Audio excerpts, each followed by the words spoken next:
Hi, it's Tacticus again, and in today's video we'll explore all the characters needed to unlock the normal campaigns and how to get them.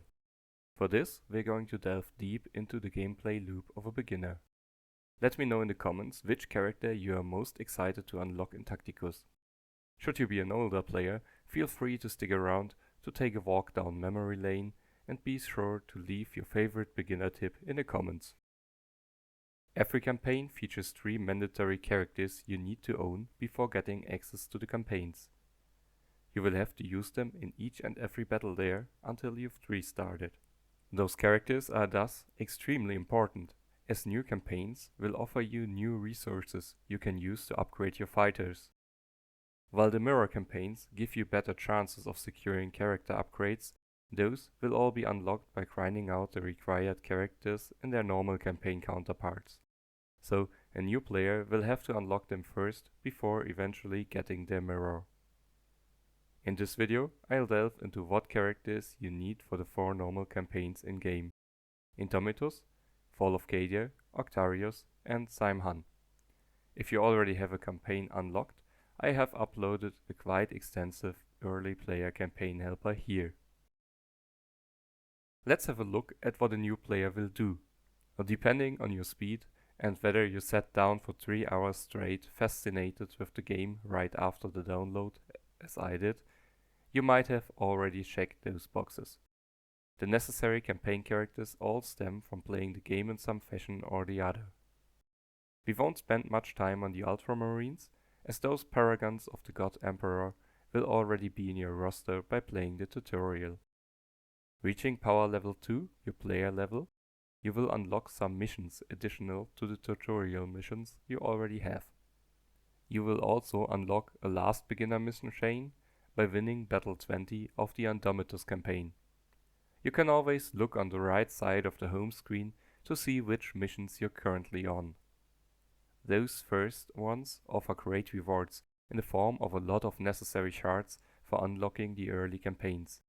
Be sure to always check back when you see a green dot on the home screen appear, as nothing you will do will count towards a subsequent mission in a chain, as long as you haven't gotten the reward for the previous one. A few of them are timed and can't be tackled later on, which will be signified by this little parchment scroll with a clock in there. Most give you a week, the ones right after downloading only an hour sometimes. Look at those orange ribbons. They are your mission experience. Each mission rewards you with some of them for completing it.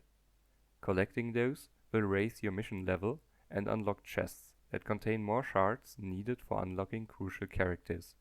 Always keep the missions in mind, as you will finish them while playing the game. Some other characters are locked behind playing certain game modes or buying them with guild credits. You can get those by fighting guild raids, being in a guild when your guildmates defeat a guild boss, and by donating upgrade materials to your guildmates. The biggest chunk of the rewards for you as a new player will be just being along for the ride when your mates defeat a boss. So searching for a good guild early on can be crucial for your in-game progress. You can do so by going to the guild tab and scrolling around. Optimally, look for a guild that has close to full members and have a look at their activity. Are there multiple players absent for more than a week? This guild isn't that active. Better search for another one. You can swap freely, so if you already joined up in the first few days of your journey and nothing much happens there and all players seem to be inactive, just switch guilds. Don't be afraid of not being able to pull your weight. Guilds can set a minimum required level, and if you can join them, they will gladly have you. A lot of the guilds like to grow together, and supporting junior players is part of that.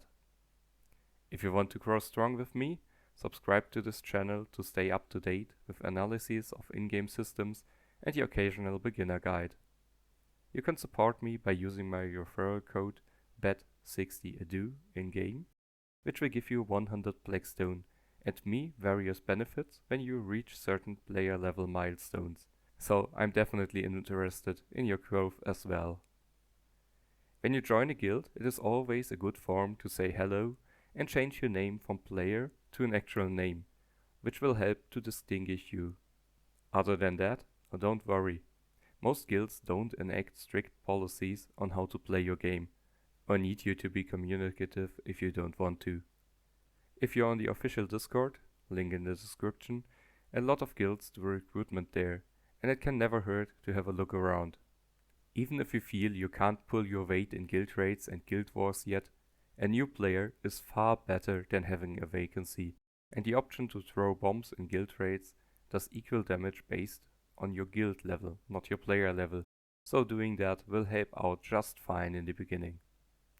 Defeating a guild raid boss gives every player in the guild 300 guild credits you can spend on various things, but for now I'd advise you to use them to unlock campaign characters.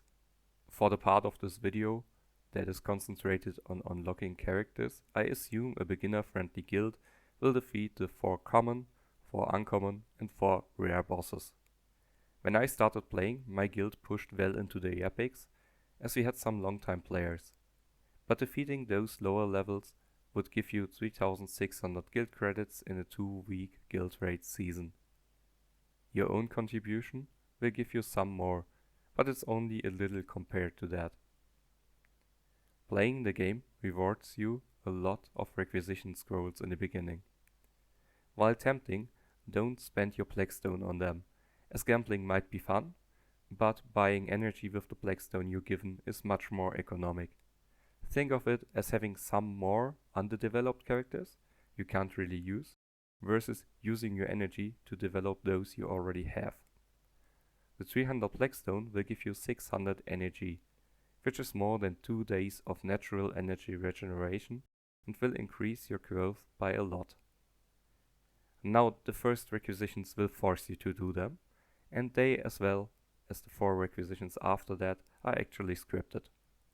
There's one full character in the first 10 pull that's not scripted, and you can see on screen what you might get. The guaranteed character in the 10 pull can also be a character you already own, in which case you'll get the appropriate number of shards instead. More characters are only added to the requisition pools once their release event is over, or when you beat them as bosses in the normal campaigns. So after the 10 pull you are forced to do on level 7, you can use the next 4 requisition orders with a clear conscience. After that, better save your requisitions, as legendary orbs are only added to the pool once you reach level 13. Those are in order of magnitude more valuable than more common orbs, even if you don't need them right now. They become a bottleneck early enough. To unlock the second campaign, Fall of Cadia, speaking chronologically by implementation into the game, requires you to get Angrax, the Chaos Terminator. He's unlocked by progressing in the Onslaught mode. He's a common character and so needs 40 shards to unlock. Opening the first 10 chests in Onslaught will be enough to secure him. You will get Onslaught as soon as you reach level 8, and each defeated wave gives you Onslaught XP. 290 will be enough to get all those 10 chests, which I calculated to be 8 Onslaught tokens, provided you stay in the same lane for those fights. Since you level up fast in the beginning, and each level up beginning at level 9 rewards you with 3 Onslaught tokens, you will get him quite fast. He's a worthwhile fighter and will make Onslaught much easier once you have him at uncommon. Master Akimatos, the Master of Possession, you will need 80 shards to get. During the first missions you will get 20 shards already, and also 20 more on reaching mission chest 7. This leaves us with 40 to go. He, along Eldryon and Gulgorx, is available from the guild shop. You can buy a pack of 3 shards for 320 guild credits, or 10 shards for 1000 guild credits twice a day, if you care to refresh the shop with an ad. Never use Blackstone for that. Playing around in the test build seems to indicate it's random which characters are 10 and which are 3 shards each day. Which character gives what stays consistent after refreshing though. I just average those for simplicity, so you get 6.5 shards every day. You can buy them twice for an average of 13 shards a day, for 1320 credits. This way it takes on average 4 days, in theory, to unlock Akimatos, as the 4280 guild credits required will limit how fast you can get your hands on him. Nice, compared to the 2 times 3 shards a day it is for older players, it's actually 20 credits cheaper than it used to be. Don't worry, the last character will take you longer, and I think you will have Akimatos unlocked by then. Haken World Claimer is an epic character, which takes a hefty 250 shards to obtain. Don't worry though, although not in the initial requisitions, you get 25 shards for each mission chest you acquire for the first 10 chests. This takes a total of 1330 mission XP, 395 of which you'll get by doing all 3 beginner mission chains. It might take you some time, but each character you own comes with his own character quest, rewarding you for using him or her for a total of 100 experience, and doing the daily missions, meaning playing each game mode once a day pretty much, gives another 40 every day you do it. There's also campaign page missions for even more XP, and oftentimes shards required for the mirror campaign. Even if you don't fulfill any other missions than the daily one, you will only need 24 days to get him. Having secured those 3 scoundrels, you can tackle the Fall of Cadia campaign. For the Octarius campaign, featuring the orcs as playable characters, you first need to get Gibber Scraps, the mech boss. He's common, and you will get him by the daily login bonus. There's 3 shards of him in there twice a week, and you get 30 of his shards in the scripted requisitions, so the remaining 10 are a matter of logging in for 2 weeks. Snapper Wrecker, the killer can, is uncommon, and you get its shards by playing Arena. You get 45 shards by playing missions and reaching mission chest 5. The lower level arena leagues are filled with inactive players, and if you pick your fights carefully, you should be able to reach the end chest of arena. Don't use Blackstone to refresh.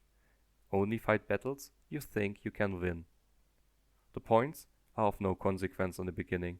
You actually don't want to ascend too fast, or you'll find yourself toe to toe with inactive higher level players who have been ranked down, whose teams you can't actually beat.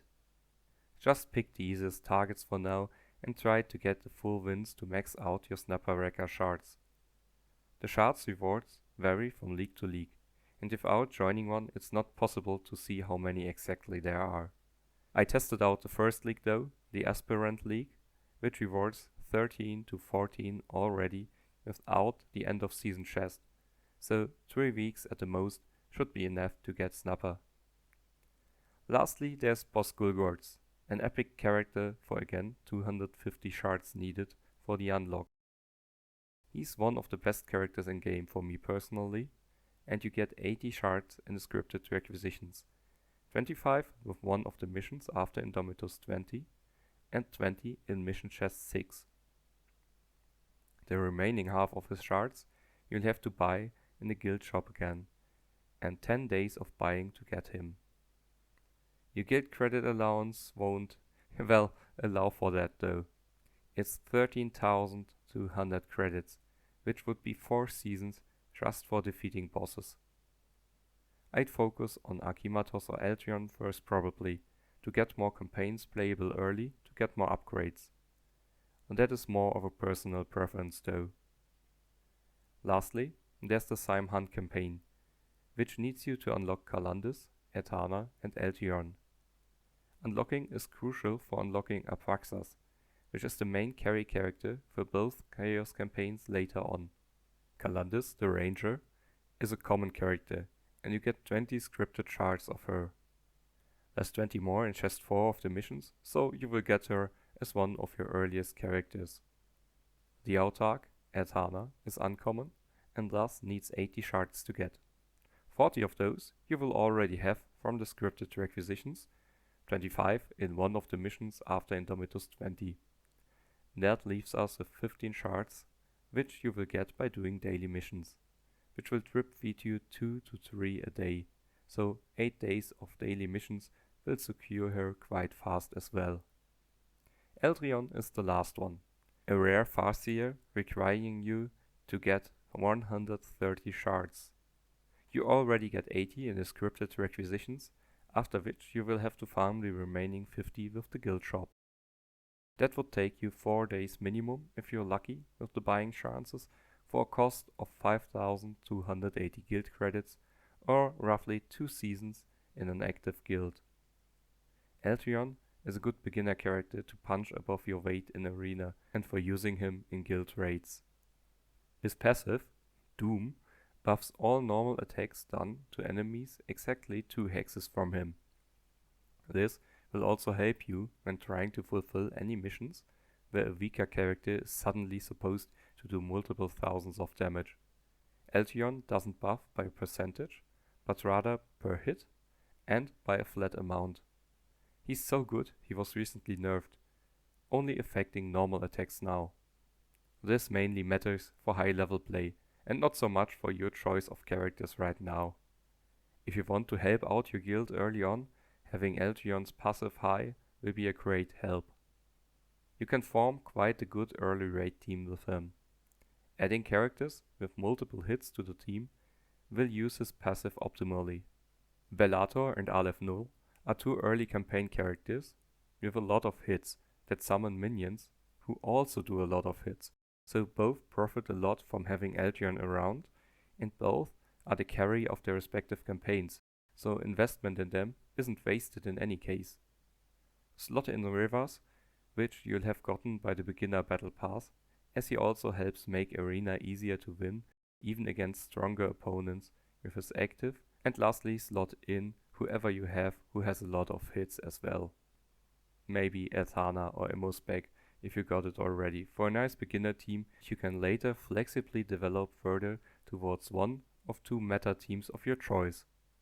The multi-hit team, or into the direction of the mech team, with Aleph Null and Revas as intermediary characters. Both of those teams are the most successful used meta builds, and while you're far away from building them, this is a good starting point for now. You don't want to wait for such a cool character a month, do you? Well, that's where I come in to help you out. Today's video doubles as a giveaway for enough Eldryon shards to unlock them. You can see the exact amount I'm giving away on screen now. I didn't tout that in the beginning, as I would rather reward you for watching that video so far. And while of course more useful to beginners, no one is excluded from participating. To enter, be sure to subscribe to this channel, like this video, and leave a comment. I prompted the older players to drop some beginner tips before, so even if they win, your new recruits will still profit from their knowledge as well. From the moment you unlock the campaign on, try to push that campaign. Getting it done will get you to the elite campaigns, which have much better rewards than the normal ones. You can also grind for the characters required for the mirror campaigns, for those increased rewards. Both of those don't clash with any of the acquisition methods for any of the characters spoken about today. Tacticus is a marathon, not a sprint. Progress will slow down, but you'll always progress, so keep pushing on. Should you have watched to this point, I guess you found this either entertaining or helpful. If you've got some time left, I whipped up a playlist with all my content that could be helpful for beginners here on screen. Thanks for watching and have a great day.